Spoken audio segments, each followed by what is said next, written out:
our last chapter today, talent development. Yeah. It's around the entire topic of training and development. We saw last time training is about short-term knowledge acquisition. Anyway, I need to have some knowledge about project management, so I do a course or something like this. While development is long-term. Here we talk about something like career, long-term development. And these are the guiding questions.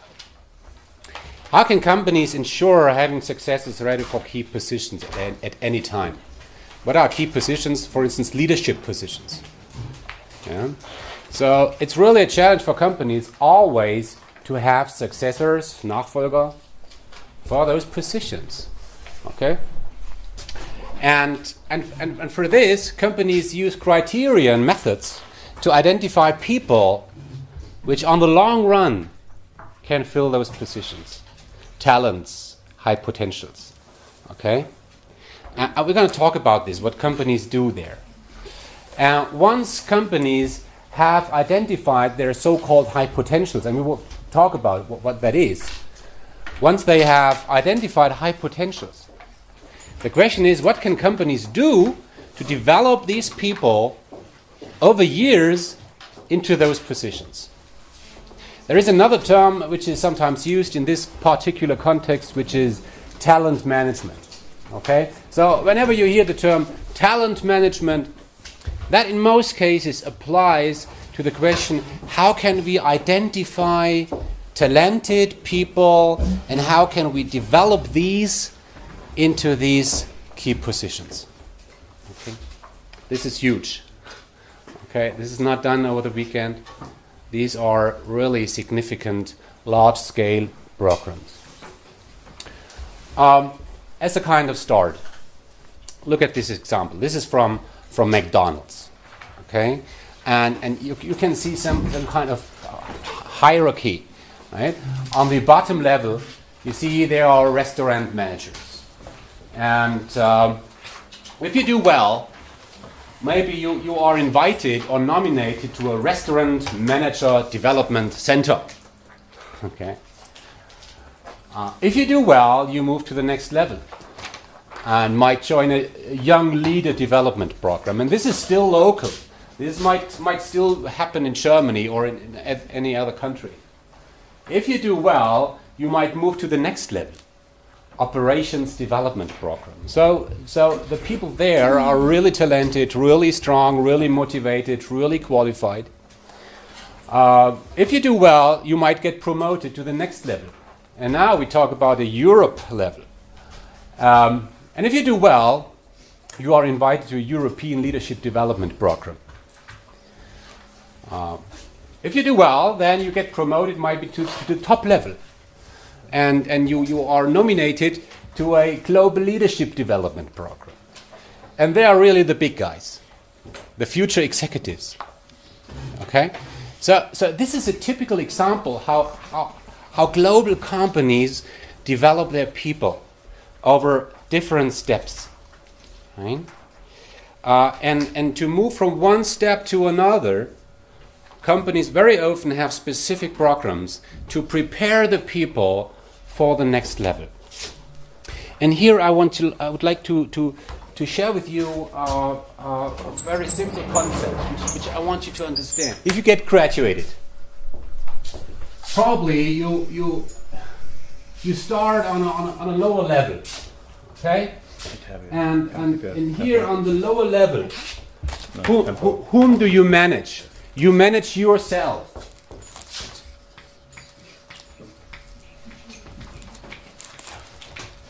You manage yourself. What does that mean? You have a job, you have certain responsibilities and things, and you just have to take care for yourself. Right? Yourself, you and your job. If you get promoted, whom do you manage then? You manage a team. Yeah? You might become a team lead. And now the question is, how does that differ On this level, you might be a sales representative selling things. Here, you manage a sales team. Is that a different job? Yes, of course. What are the major difference between managing yourself and managing a team? Yeah, well, you have a lot more responsibility. You have much more responsibility in terms of what? In terms of making sure that sales are up and you're doing, I don't know, the team does it the right way. You're not only responsible for your own sales outcome, you're responsible for the outcome of the entire team. Yeah. Right? Yeah. And it's harder to keep several people motivated instead of only yourself, and they might be different. You know yourself, but they're different personalities. If you take care for yourself, you might have everything under control, hopefully. Yeah. But if you manage a team, you are responsible for people, and you have to coordinate these. You have to take care with conflicts. Maybe you have to hire people. You have to fire people. You have to make sure that the team works in a coordinated way, right? And also when you manage a team, you also have to coordinate your team with other teams, maybe. Yeah? So things get much more complicated. You start to lead people. It's not only that you do some tasks. You should avoid doing operational tasks. Yeah. You should not solve the problems as you did here. If you were a programmer, a software developer on this level, you solve problems. You develop software. But if you are on this level, you should stop develop software. You have the people doing this, right? But you coordinate the people who do this and hope that at the end you have a joint result. And this is a totally different task. If you get promoted from the team lead level to the next level, whom do you manage then? You manage team leaders. Yeah? Or as we used to say, you manage managers.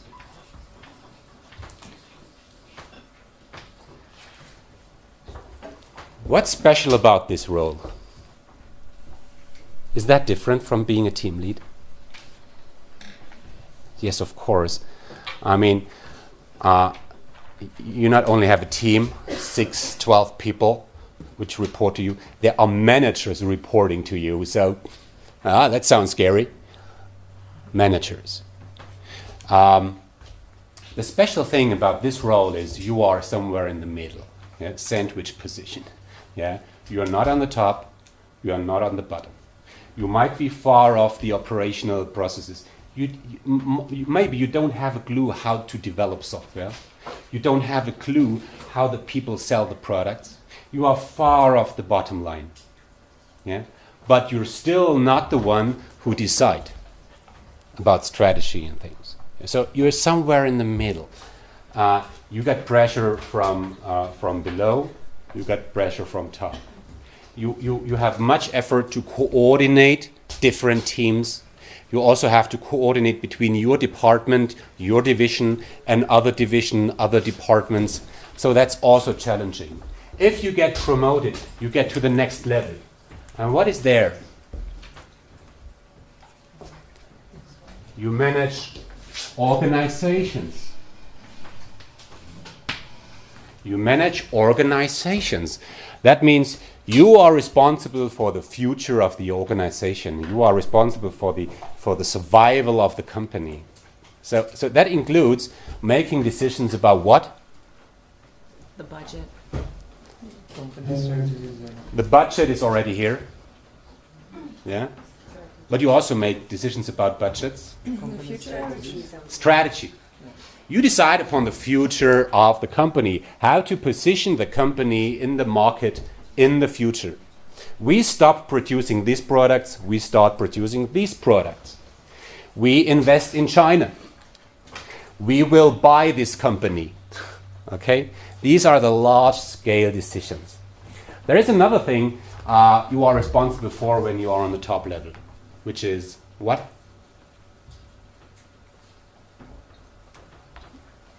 Culture.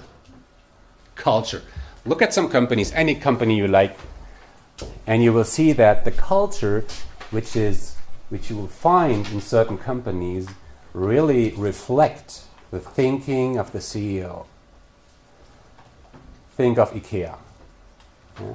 The way how the people work and how they interact and how they communicate within IKEA really mirroring the thinking of the founder. Think of Apple. Think of any other company. And you will find that on this level you have a huge impact on how the people think. You have a huge impact on the values. You really define what is acceptable and what's not. Okay? Now, why do I show you this? I show you this because whenever we talk about careers, you must understand that when you move from one level to another, responsibilities change. And it could be that you are really strong on this level. You are an excellent software developer. You are an excellent purchaser. You are an excellent sales representative. Does that necessarily mean that you are successful as a team lead? No, not at all. And we have seen a lot of managers fail. They were really great in their job, but once they become managers, they totally failed. So a really significant challenge for companies is to prepare the people for the next level. Okay? And to make sure that the people which we prepare are the right ones on the long run. Okay? So for companies, the question is really, I have people on this level. Which people here might be the future directors on this level? Okay? You have to predict the future about people. You must. I mean, as a company, you can't wait until you have some vacancies on certain level. Oh, we need a new head of finance. Or we need a new division head. Who is there? Maybe then it's too late. You have to prepare the people so that they are ready to move to the next level. Okay? And this is what we talk about today. It's going to be really relevant to you. If you want to succeed in your career, if you want to move to a upper position, it's interesting to understand how that really works. Okay? So there is one picture which gives you a kind of overview. And I really want that you can talk about this picture. Yeah? If I would show you this picture in the exam, maybe, yeah, you should be able really to explain this.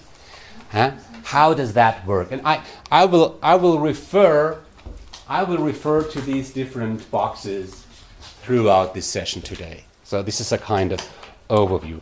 But for the moment, just let me give you. I would like to run through this to give you a complete understanding, and then we jump into each of these components one by one.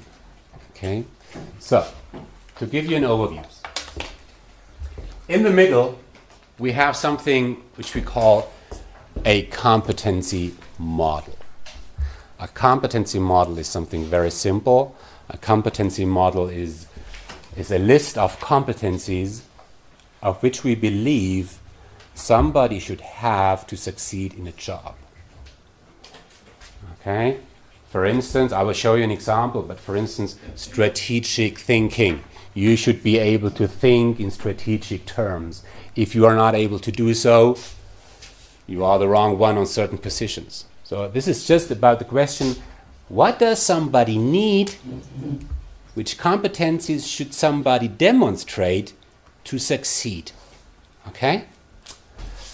So, this is in the middle, and with every component around this, companies always refer to this competency model. Now let's start with the top one on the right-hand side, performance management. Again, we're going to talk about these components in more detail, but for the moment, it's simply about two things. It's about performance appraisal, and it's about objective setting. Some of you who already worked somewhere know that probably once in a year you had a conversation with your manager, maybe in January, where you talked about two things. One thing is, how was your performance in the previous 12 months? Yeah, and what will be your objective in the upcoming month? Right? So this is a moment, a conversation, a meeting between you and your manager, where you talk about the past and where you talk about the future, and you talk about your performance, and you talk about your objectives. We talk about your future development. Okay, this focal point once a year. Okay. Then the next step is something which we call a talent review. A talent review is something where the managers, the top managers, get together and they talk all their people through, and they think about at least about one critical question. And the question is, who are our high potentials? Who are those 5% of our employees which we really should support in the future so that we make them ready for key positions? Okay? So the result of the talent review is more or less a list of names, a list of who are our high potentials. Okay? Now let's say we have a company or a division where we have 1,000 people, and after the talent review we have identified the 50 people which we consider as high potentials. After this step, most companies run a so-called potential assessment.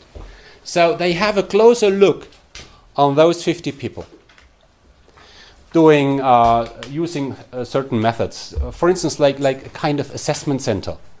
Okay, they as a high potential, you attend a kind of assessment center, do different tasks and tests and interviews, and the result of this potential assessment is you have a much more detailed understanding about the strength and the weaknesses of your high potentials.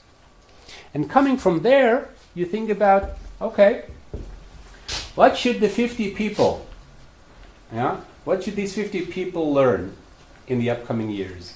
Maybe there is Bernd, and we see, Bernd is really strong in some areas, but there are also some weaknesses, and Bernd should gain more international experience. Where can you learn international experience? Where can you gain international experience?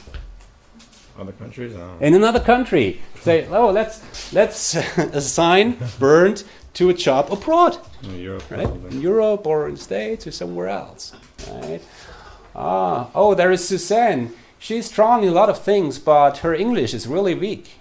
What to do? Send her to America. Training to America. Yeah, okay. So this is what you do after this step. You talk about training off the job, assign certain training methods, or assign some stretch roles. We're going to talk about stretch roles also in more detail. A stretch role is a challenge, or in other term, it's a kind of cold water. So companies think, in which cold water should we throw Bernd? In which cold water should we throw Suzanne? Okay. So this is an annual cycle, and companies hope that through doing this, they have successors ready at any time for each key position. And to plan this, to have an overview about who going to be the successors for which position, this is done with succession planning. Okay? So, this is a kind of overview. I used to show this picture sometimes in my presentations in front of HR directors, and I ask them, is this what you do? Is this at least what you try to do? And usually they say, yes, exactly. This is a common perspective in practice. Okay? So just as an overview, please, here is the question. What is succession planning? Succession planning, yes. The point is, in a company you have some key positions. You might say that the head of finance is a key position. The head of HR is a key position. The CEO, Vorstandsvorsitzender, is a key position. You have different key positions in a company. And the question is, do we have successors ready for these key positions? What if the head of finance will will leave the company, will die, get sick, or something else, or as we used to say, hit the truck. If this position of the head of finance suddenly becomes vacant, do we have somebody who is ready to fill this position? You know, companies need to have an understanding about this. They don't want to be surprised. They don't want to start thinking about successor once they need one. Yeah?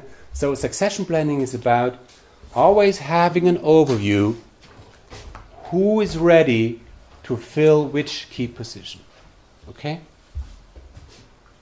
Did that help? Good. So, sorry. Let's start in the middle. Competency model. What is a competence? What is the difference between a competence and a knowledge?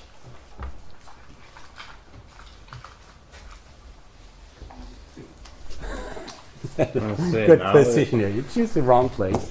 I'd say knowledge is maybe you go to class, you learn some concepts and ideas like a theory, but you can't go out and do the job yet. In a competency, you have the knowledge and you can adequately do a job.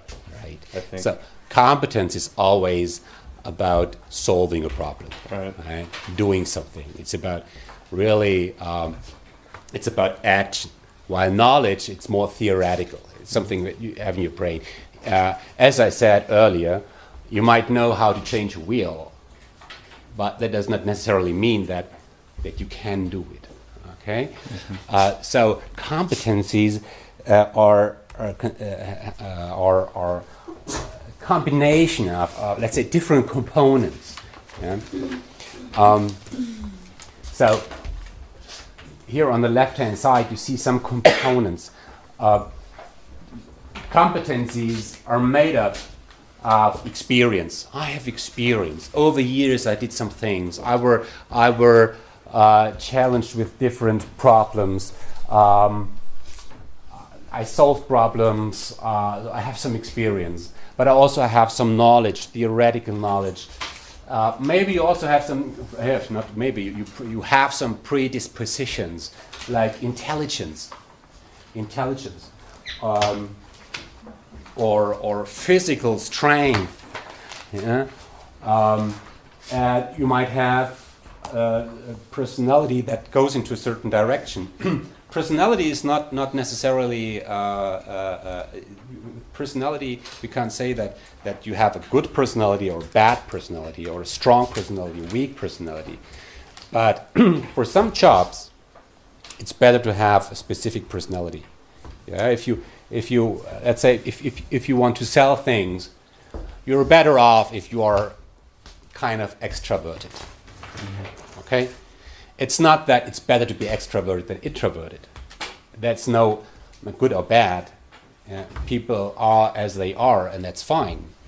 But for some jobs, it's better to have specific personality. So that's why I put personality also into this entire frame and define it here as a component of competence. So this is more the theoretical part.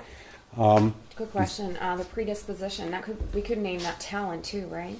Because the talent is not something you really learn. It's something you have. We're going to talk about talent in more detail. I would not agree. Yeah, here's the point. Predisposition is something like talent. Here it's really about the competence which you have now. Right. Yeah, your ability now to solve problems. While a talent, if you have a talent in something, let's say in playing piano, that does not necessarily mean that you are strong in playing piano. We're going to talk about this. Yeah, now you are confused. You disagree. Yeah, I hope I can convince you. I mean, if you have a talent in something, that normally means to me that you're better at it than the rest. Mm-hmm. That's what we think of. If you are talented in something, you are better than the others. Well, not necessarily. We talk about it. Yeah. To give you an example now, let's think of Tiger Woods. Is he talented in playing golf? Certainly. Sure. Yeah. Yes, of course. In the age of 1, did he have the talent? I don't know his life, No. but Yes, of course, he had the talent. Well, yeah, but He had the Probably. talent since his he conception. wasn't confident yet. He had So to it learn was how to play golf. defined by the DNA. But at this age, he was not strong in playing golf. yeah, but he had. That's what I'm trying to say. Like you have the predisposition, like you have the it's Yeah, in gives the your the- genes. It's yes, inside of you. It's yes. sleeping inside of you, and you can wake it up. And that's what I mean by You have the potential. yeah. You have the That's potential. what And that does talent not is. necessarily mean that now, at this particular moment, You're talented. you are strong in it. I never said that, but Okay. Okay. We talk about it. We talk about it. what? We talk about it. Not mad. Okay. So, this is an example of a competence model, a real one, of a company named ABB. Do you know ABB? No. You should.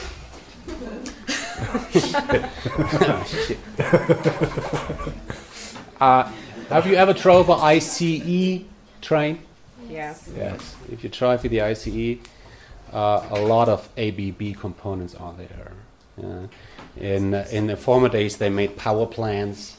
They made the huge things, really, huge machineries. It's a huge company,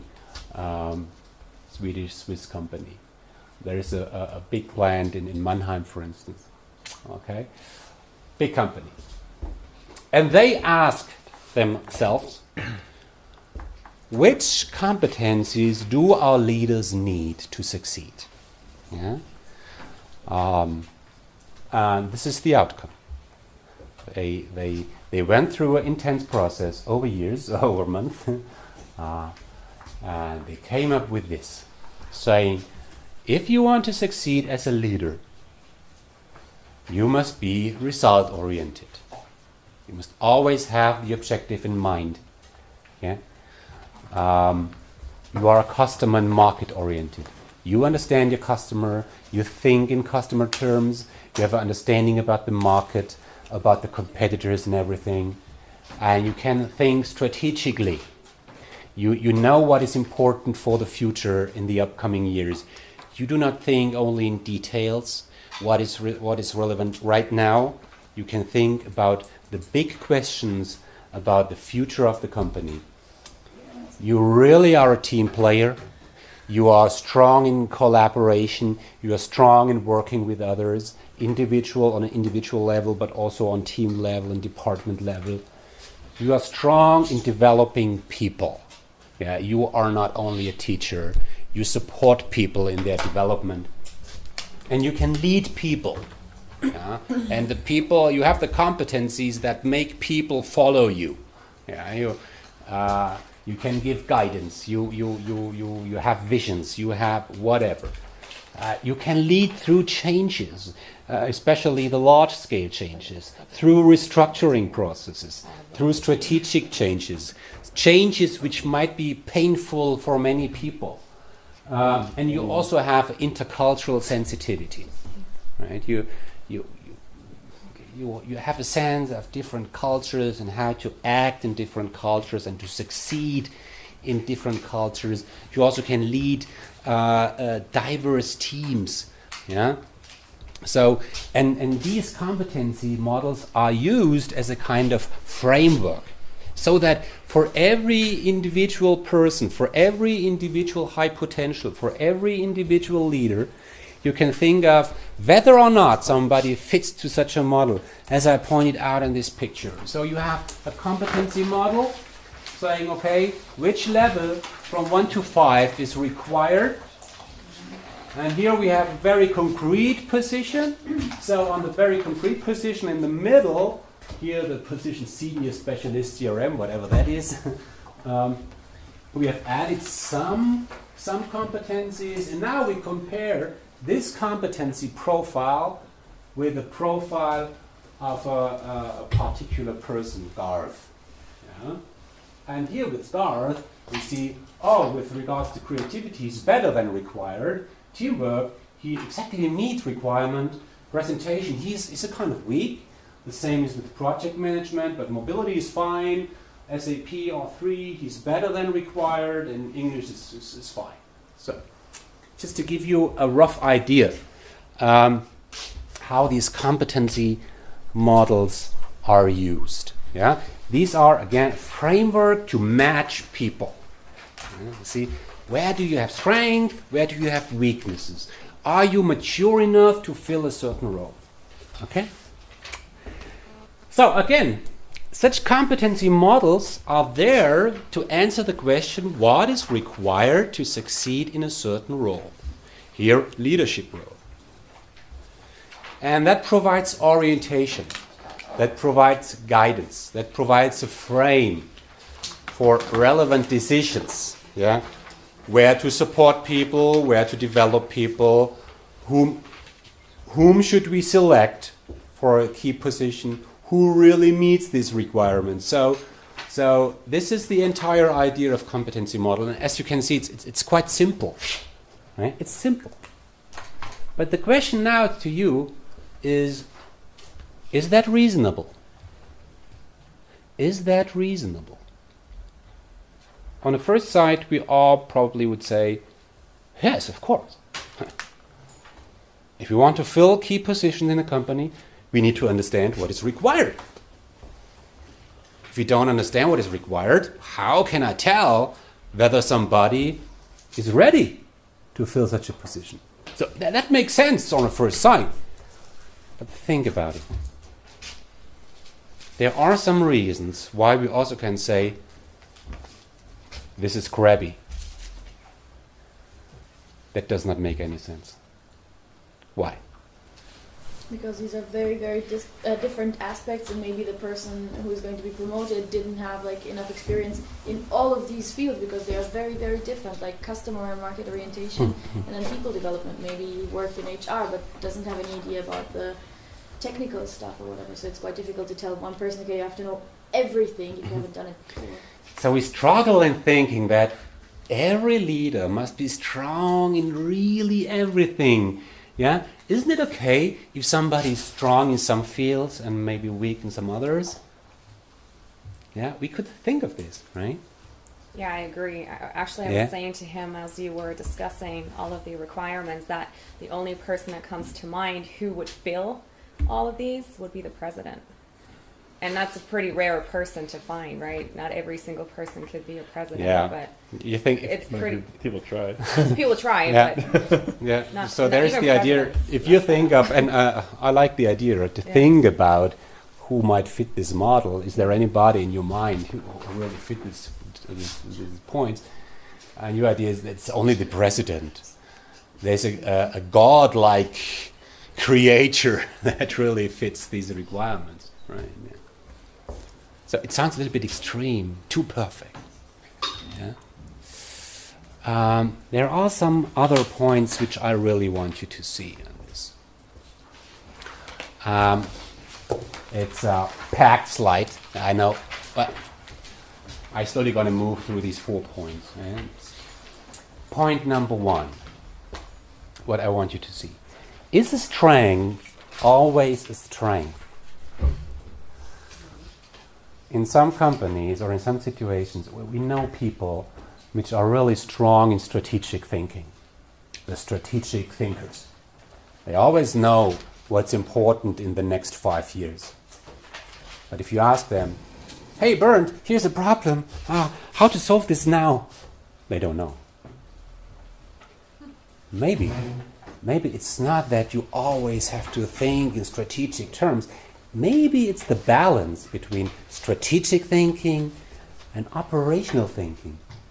And find this balance, finding what is relevant in which situation, that would make sense. Yeah? Teamwork. Is it good to always be a team player? Whom of you did ever sail? You mean did ever? So you did sail. There are some situations where you can't do a decision on democratic basis. Yeah, you laugh. Yeah.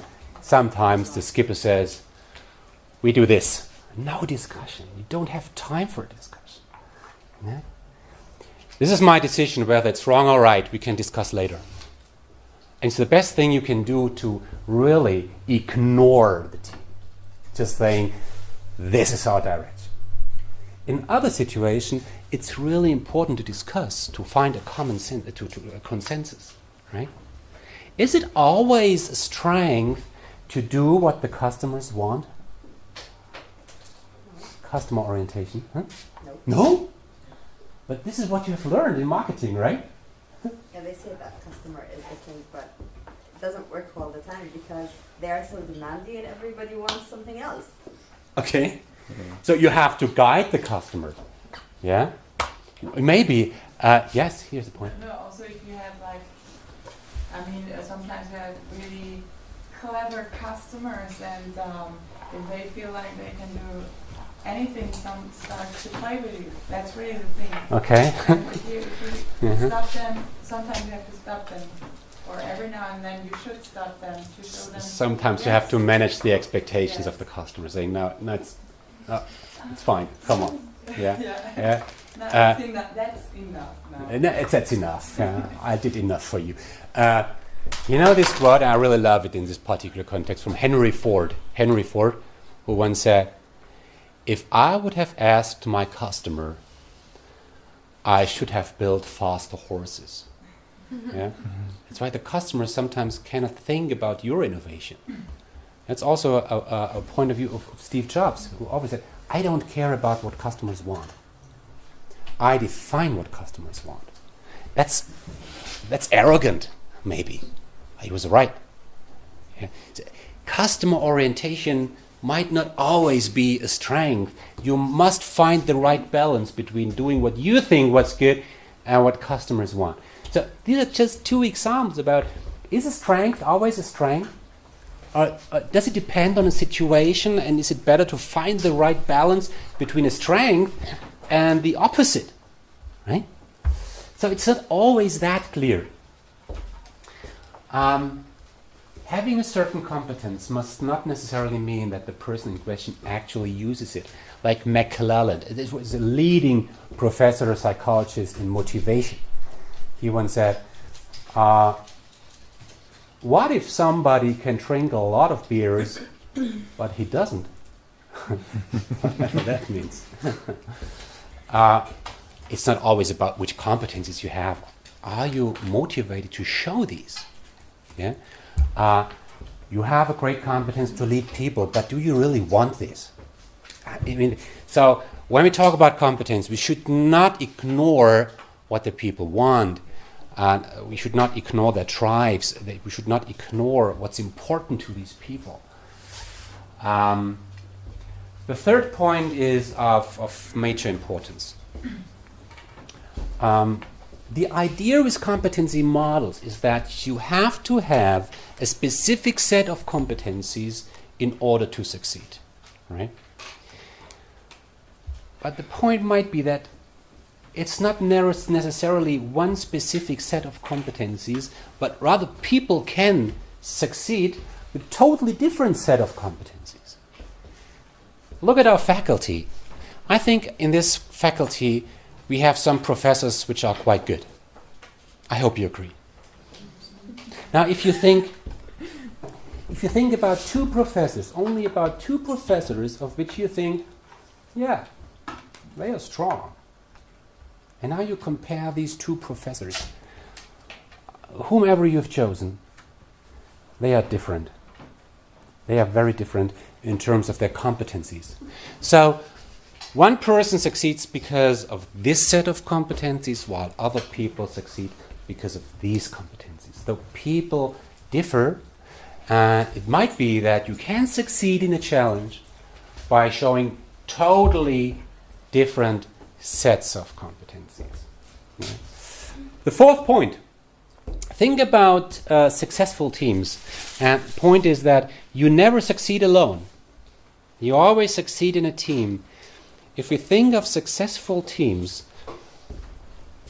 maybe the Beatles. You know the Beatles? There was a boy group, a British boy group. They totally differ. You could not say they all show the same set of competencies. Of course, they all were able to play an instrument.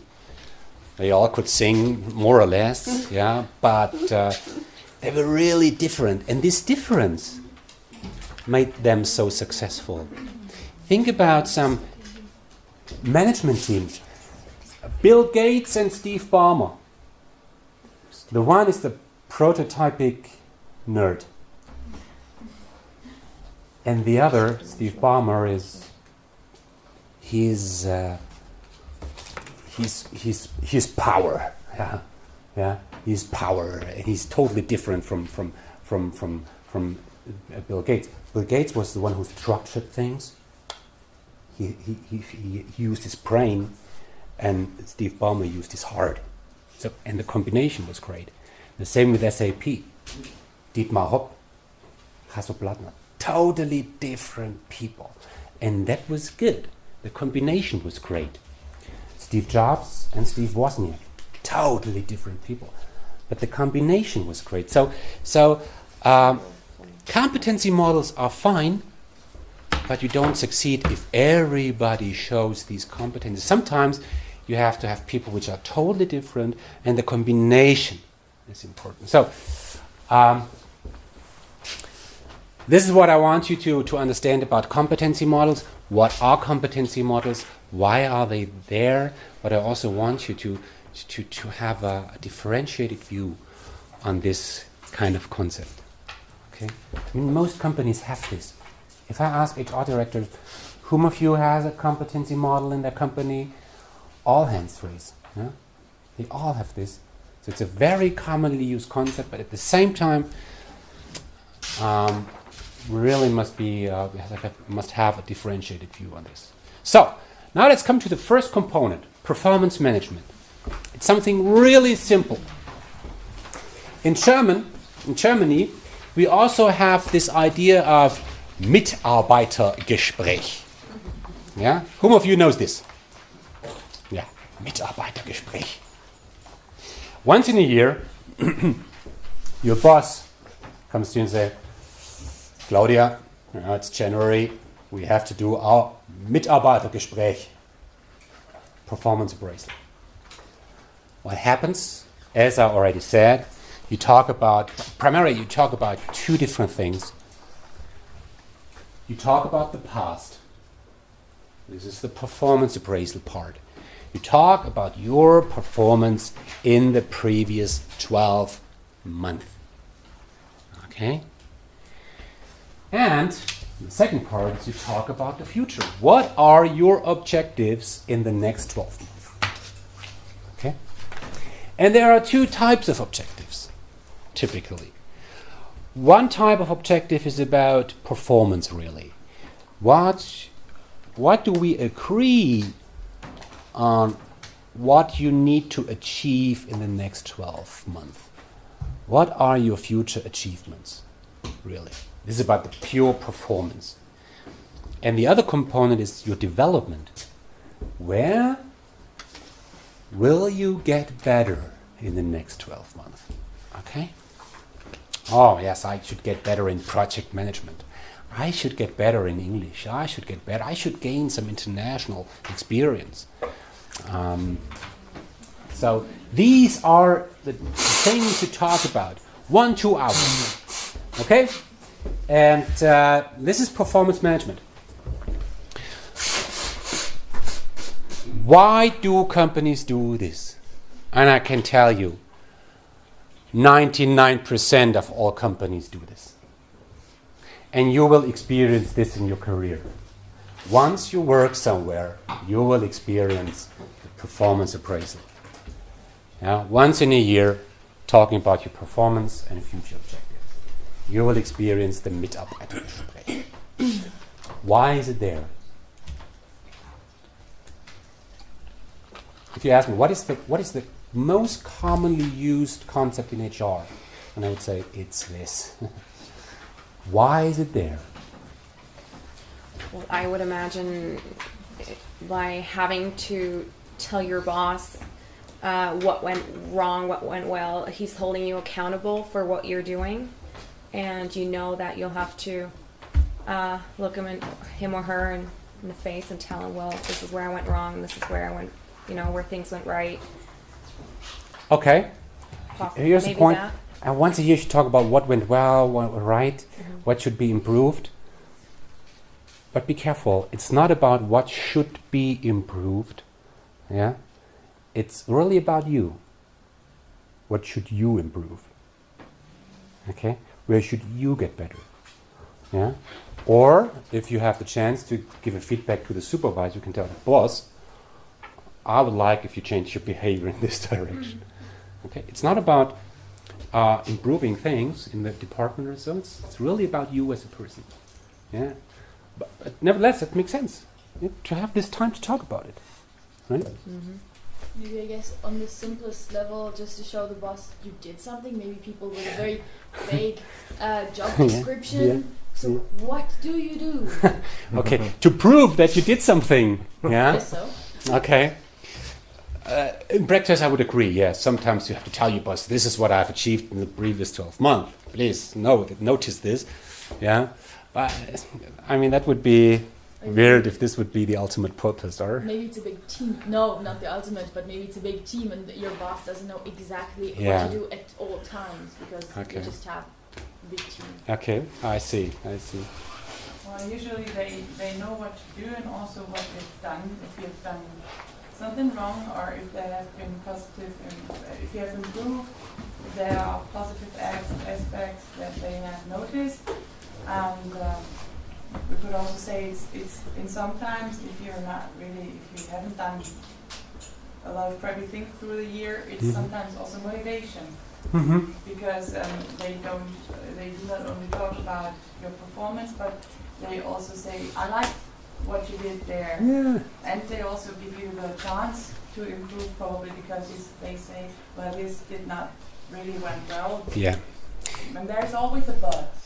So- you can improve. So you work 12 months and you're busy doing things, and now there is this one point of time where you really think about this, where you reflect on what have I achieved, what will I achieve in the future, where should I get better, yeah? To have this point of time, this moment, where you really sit back and think about it, yeah? And you also have a common understanding with your boss. That might be important, yeah? Not that you think different than your boss with regards to your achievement, yeah, and your future objectives. Yeah? There should be a kind of common understanding, right? Yeah. So. For us, it was also very important when we see the objective setting. So, what do you want to do? Not just on how do you want your job to be like? How do you want to do your job, or what did you understand through the year? What is better that you do this job in this way because this is going to be better? But also, where do you imagine yourself to be? Because this helped us to find, are you really in the right position, or should we really move you like a little bit within the same level but somewhere else because you're not really good with this, or this is not what you're looking for? Yeah. Yes. But there is a point of view of your manager. This is what you should do, and there are some things where you think these are the things I would like to do. And to coordinate this, to find a common understanding, that's also one purpose. Absolutely agree. Yeah. Maybe it's a good opportunity to ask for a raise or promotion. Because Yeah. you can tell your boss, look at this, I did this and this and this and this and this, I'm so good. You talk about your perspective, your future. I want to get promoted. Yeah, I want to have more money. Yeah, I would like to work less. I want to change the team. I would like to do a different job. And this is the moment where you talk about these things. Absolutely. So on this packed slide, it's overview about the major purposes of this very simple concept. And one idea is that, think about a company with, let's say, 10,000 employees. 10,000 employees that produce something. How can you make sure that the 10,000 people work in a way that at the end you can sell a car or something, a phone? Okay? So how can you orchestrate the 10,000 people, organize in these different departments in a way that they all move towards one direction? That was always a critical question when we talk about organizational science. how can we lead organizations? How can we structure things?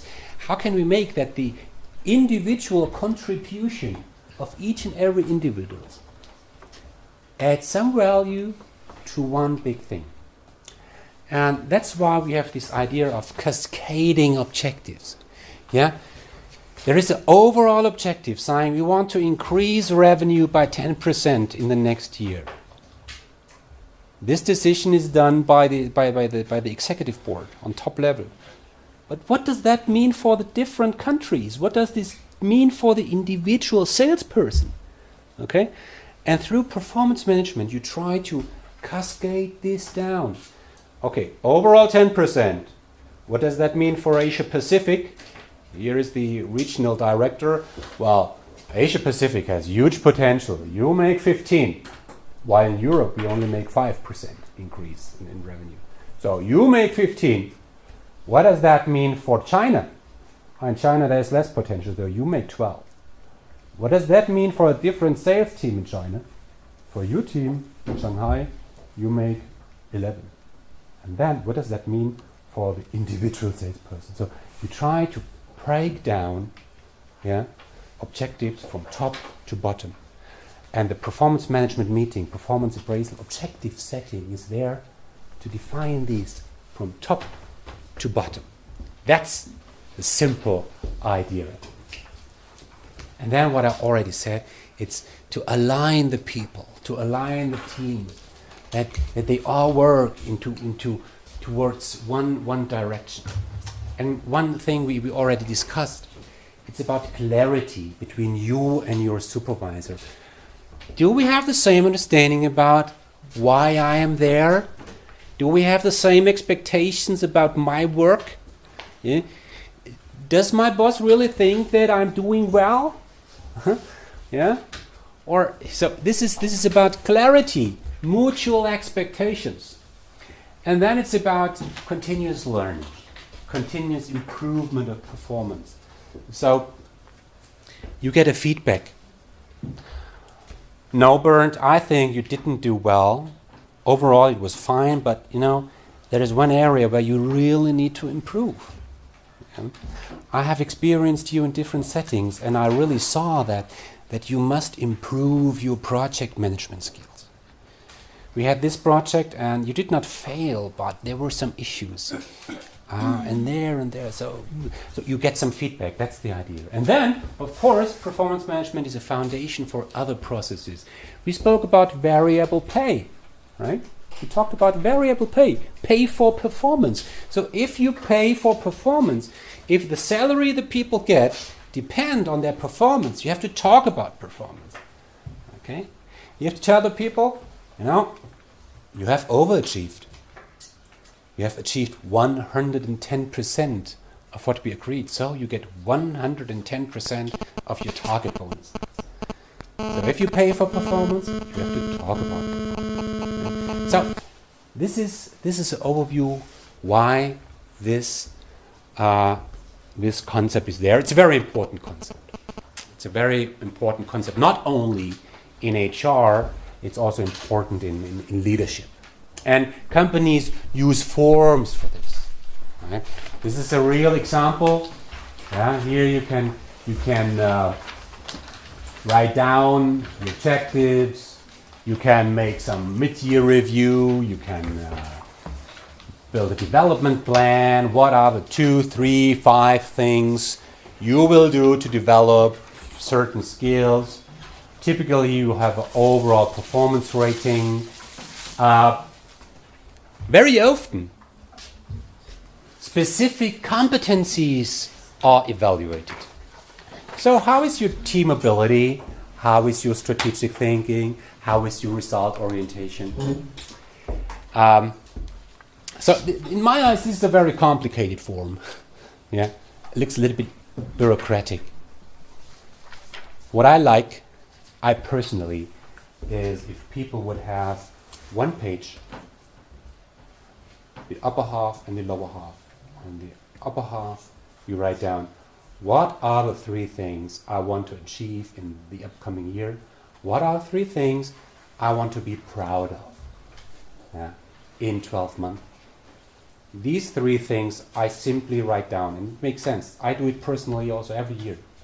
I do not share this with anybody. Well, I think about, what do I want to achieve in the next year? What do I want to achieve in 2013? And the lower half is just about, where do I want to get better? What are the 1, 2 things where I want to get better? If you have this, very simple, and you talk about this once a year, or you do it for yourself, that makes really sense. So, whether it's really must be really that structured, I'm not sure. Let me add one point here with the competencies.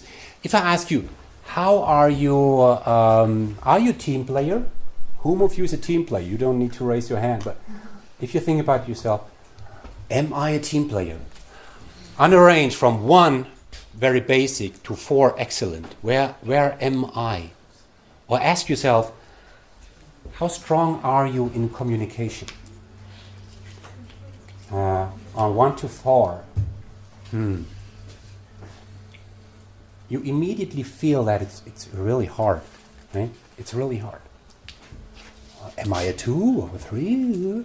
So that's why companies, this is an example from Microsoft, have so-called behaviorally anchored rating scales. And these scales help to really find the right level. So level 1 means keeps people informed and up to date, follows through on commitments made to other team members. I mean, that's really basic. We could not imagine a level below this would be kind of autistic or so. Nerdy. What here, level 4, you see things like builds highly productive teams from highly diverse disciplines, culture, organizations. Wow. Masterfully integrates people and resources to achieve high levels of synergy, resolves dysfunctional conflict within or among teams to ensure business success. Now, if I ask you again, where are you? From 1 to 4, most of you will say, I definitely meet 1. Some of you already struggle with level 2. Level 3, it's very, that's already Champions League, right? This is huge.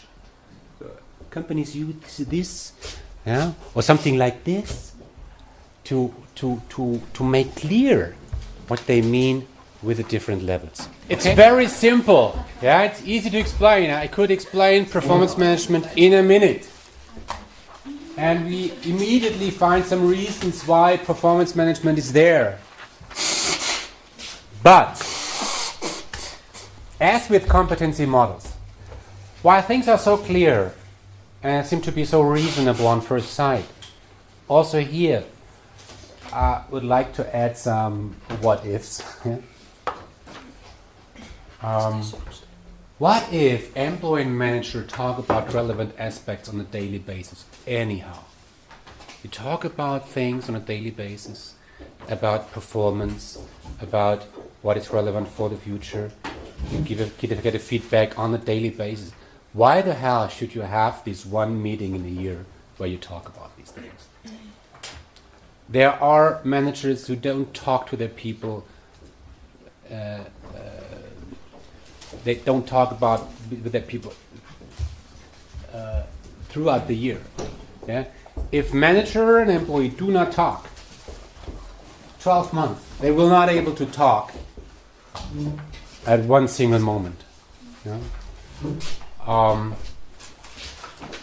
Is it fair to give a feedback on a project on a certain occasion? Always on January?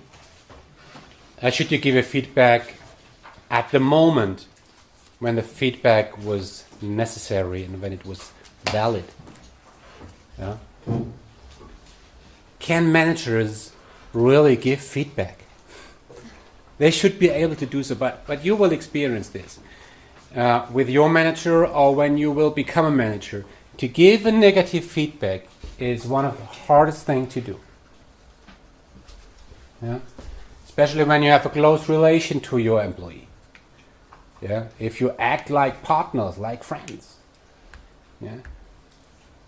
Do you rate your friend on a scale from 1 to 5? Hey, Bernd, we drink beer together, we work together, it's everything fine. No, I rate you, I give you a 4. Hey, silly. Yeah. The superior objectives are not clear. How can we break down objectives if they are not clear on the top? And this is very often the case. It's not clear why we should do this. I mean, or the manager primarily used to act like a coach, not like a judge. That's a difference between I give you feedback, I help you to structure things, but I don't judge you. I don't give you a grade. Yeah. That has an impact on your future career. Or there is already a natural relation between manager and employee built on trust and respect. I mean, with your spouse, with your partner, do you have an annual meeting? They sit together. Okay, now let's have this annual partner meeting. Let's talk about what we jointly want to achieve in next year. Where should I get better? Where should you get better? Do you do this? No, I mean, come on, that's silly. You do this every time, hopefully. Yeah. Very often the manager does not have really insights into the work of their people. They think about professional service firms, consulting companies. The people, they work in projects somewhere in the world. They don't experience what they do on a daily basis. Yeah? How can I give a feedback? How can I do a performance appraisal if I don't have an insight into the daily work of my people? And some people don't have really understanding about the work of the people. Yeah, I told this last time. Many employees in knowledge-intense industries, the employees have a much better expertise about what they do than their managers. Then how can the manager review the work of their people? If I'm a software developing manager and my software developer tell me, well, I need 20 days to develop this. Very often I can't tell whether this is reasonable or not. Maybe it would be possible in a day. Maybe 80 days would be reasonable. I don't know. I just have to rely on it. Yeah.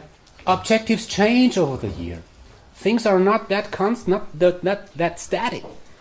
Okay? What if employees do not really trust their managers? That could happen. And again, while things look very easy, performance management, objective setting, performance appraisal, in reality, sometimes it feels kind of silly, useless. Things are not clear to the people why they do this. So this just gives an impression of why things are not always that easy as we think of.